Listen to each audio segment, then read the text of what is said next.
the Paragon of Filial Piety. Near the city of Varanasi, on the opposite banks of the Samata River, lived two fishing villages. The leaders of these villages were the closest of friends and promised that their children would one day marry. One leader had a son named Dukula, and the other a daughter named Parika. Both were noble souls who had descended from the Brahma realm. They had no desire for worldly pleasures. Even after their parents fulfilled the promise and married them, they lived a life of purity. After their parents passed away, they decided to leave the secular world. Sensing their pure hearts, Zaka, the king of heaven, sent the divine architect Visakama to create a peaceful hermitage in the forest for them. There, they donned ascetic robes made of tree bark and dedicated their lives to meditation. Knowing that a great misfortune, blindness, would one day strike them, Saka urged them to have a son to care for them.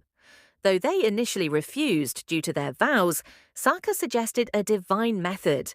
Dukula would touch Parika's navel at a sacred time. Soon after, the Bodhisattva, the future Buddha, descended from heaven to be born as their son. He was named Suvarna Sama because his skin glowed like pure gold. As Sama grew, the forest itself seemed to love him. When his parents went to gather fruits, Kinnaras, mythical beings, and forest deities would watch over him, bathing him, massaging him with fragrant oils, and rocking him to sleep in a flower cradle. By the age of 16, Sama was the pillar of his parents' life.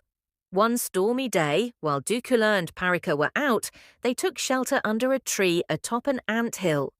A poisonous snake, disturbed by the rain, breathed out its toxic fumes, instantly blinding them both. When they did not return, Sama went into the forest, calling out for them in distress.